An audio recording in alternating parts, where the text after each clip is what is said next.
tere tulemast Musta kassi taro lugemisse kaksikud. Siit tuleb lugemine teile nädalaks 18–24 mai. Ma olen teile siia valmis pannud 7 kaarti ja vaatame, mis neil kaartidel teile siis selleks nädalaks öelda on. No nädal algab teil siin müntide ässaga ja järgi tuleb kohe sauade äss. No fantastiline algus. Ja kuna siin all on veel karikate 10, no siis ma ütleksin, et no teie elus on sellel nädalal ikka superkaardid tulnud välja. No müntide äss on rahakaart. No see on kõige suurem rahakaart, mis üleüldse saab olla. See tähendab kas suurt raha või stabiilset sissetulekut, väga edukat projekti, kuna sauade äss seal kõrval ütleb, et davai teeme ära. Kui teil on nüüd tehtud mingi ettepanek või teil endal on mingi plaan, siis nüüd kindlasti hakake sellega pihta. Kuna me oleme praegu ka kuu järgi sellises kuu loomises ja kasvavas kuus, siis kindlasti hakake pihta, et ainult roheline tuli. Kõigele, mis te ette võtate, kõigele roheline tuli.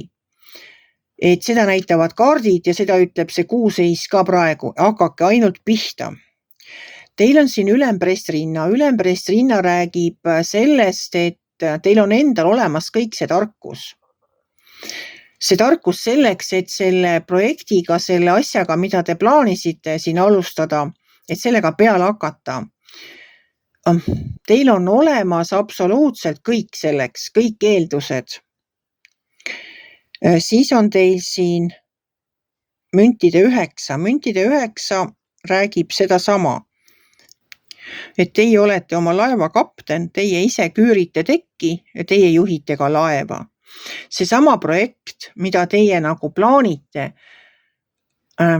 hakake sellega pihta ja te ise teategi, ise teete oma otsused, et ise veate seda projekti. Jah, kuna ma ütlesin, siin all on karikate 10, no karikate 10 minu jaoks on täielik idüll. See on selline kaart, kus on pere, rahvas on, pere istub seal, vikerkaar on taeval, kõik on super, kõik on väga hästi, rahadega on korras, kodus on kõik korras, tööga on korras, no tervisega on korras, kõik on nagu super hästi.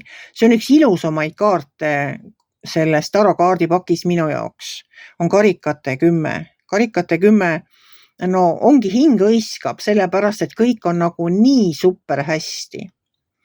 Teil on ka karikate kuningas. No karikate kuningas on, kuidas ma ütlen, karikate kaardid üldse on meie emotsioonid, meie tunded. Ja karikate kuningas on mees, kes valitseb oma tundeid, kes on rahulik, kes suudab rahulikuks jääda ka siis, kui ümberringi kõik paanikas jooksevad pea laiali vasakule paremale. Tema suudab rahulikuks jääda, ta suudab teisi ka rahustada. Et te päriselt õhku ei tõuseks kõige selle hea ja selle juures siis karikate kuningas on väga hea liitlane. Et tema nagu ei lase päris pilvedesse ka kerkida. Tema hoiab natukene sabast kinni ja tõmbab tagasi maa peale reaalseid otsuseid tegema, nagu võib-olla läbi mõtlema, otsuseid läbi mõtlema. Nii, ja siis viimane kaart on teil siin karikate 3. No karikate 3 on minu jaoks koosviibimine. See on selline koosviibimine, see võib olla ka projekti arutus, aga see võib olla perekondlik koosviibimine. See võib olla töökaaslastega istumine kusagil. Minu jaoks on ta siuke rahulik koosviibimine. Kohvikus istumine, jutu ajamine, asjade arutamine, nagu siuke mõnus õhkkond, selline sõbrannadega koos kusagile minemine, istumine, asjade läbi arutamine. See võib tõesti olla nagu projekti arutamine, et teil on plaan kellegagi koos midagi ära teha. Ja nüüd oleks nagu vaja need punktid seal kõik läbi rääkida. Võt midagi sellist on see karikate 3 minu jaoks. Siuke mõnus istumine, istume kusagil ümber laua, joome kohvi, räägime juttu. Kõik on nagu sõbralik ja rahulik, mitte mingisugust võitlust ma siin ei näe. Ma ei näe ühtegi takistust sellel nädalal teie kaartides. Ma näen ainult rohelist tuld, on teil piisavalt, on tarkust, kõik on nagu super. Ise saate, ise teate, ise oskate. Kõik on olemas finantsid, on olemas ideed. No ainult tehke ära. See on nagu nii õige aeg praegu uute asjadega alustamiseks. Kui te teate ja näete midagi, mis teie sissetulekuid võiks suurendada, ainult andke minna, tehke kõik ära päriselt ka. Praegu on õige aeg. Praegu on selleks õige aeg, sest meie oleme kasvavas kuus. Kasvav kuu ehitab ülesse.